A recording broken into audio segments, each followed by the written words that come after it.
Hello guys, അപ്പോൾ രാവിലെ തൊട്ട് തന്നെ തുടങ്ങിയതാണ് കേട്ടോ. പുറത്ത് പോകേണ്ട ഒരു ആവശ്യമുണ്ട്, പക്ഷെ എന്ത് ചെയ്യാനാ, മടി എന്നെ അനുവദിക്കുന്നില്ല. അപ്പോൾ അത്രയും നേരം ഞാൻ നോക്കിയിരുന്നു. ഞാൻ അമ്മേനെയും കൂട്ടിയിട്ട് ഈവനിങ് അങ്ങോട്ട് ഇറങ്ങിട്ടോ.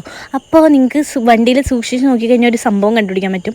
കൂടുതൽ നോക്കണ്ട, മീറ്റർ കേബിൾ ഇല്ല. അപ്പോൾ അത് നേരെക്കാനുണ്ട്. അങ്ങനെ ഒരുപാട് പണികളുണ്ടായിരുന്നു കേട്ടോ. അപ്പോൾ അതൊക്കെ കഴിഞ്ഞ് ഞങ്ങൾ കുറച്ച് നേരം മാനൂർ പാലത്തൊക്കെ ഇങ്ങനെ കാറ്റ് കൊള്ളാനൊക്കെ ഇരുന്ന് ഫൈനലി ഞങ്ങൾ സ്റ്റുഡിയോക്ക് എത്തിയിട്ടോ. എനിക്ക് കുറച്ച് സാധനങ്ങളൊക്കെ എടുക്കാണ്ടായിരുന്നു. ഞാനാണെങ്കിൽ വൈറ്റ് ചപ്പൽ തിരഞ്ഞുകൊണ്ട് നടക്കുകയാണ്, പക്ഷേ എനിക്ക് ബ്ലാക്കാണ് കിട്ടിയത് കേട്ടോ. എനിക്ക് വൈറ്റ് എടുക്കുകയാണെങ്കിൽ ഒന്നില്ലെങ്കിൽ ഫ്ലാറ്റ്സ് ആയിരിക്കും, അല്ലെങ്കിൽ ഭയങ്കര ഹീല്. എനിക്ക് രണ്ടും പറ്റുന്നില്ലായിരുന്നു. അങ്ങനെ നീണ്ട സൂക്ഷ്മ നിരീക്ഷണത്തിലൊടുവിൽ എനിക്ക് 5-6 ടോപ്പ് കിട്ടി.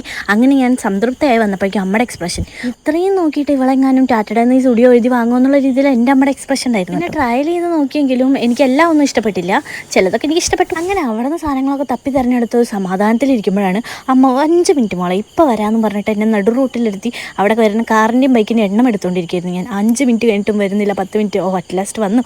അങ്ങനെ ഞങ്ങൾ നേരെ വീട്ടിൽ പോയി ഗൈസ്. അത്രയേ ഉള്ളൂ, ബൈ.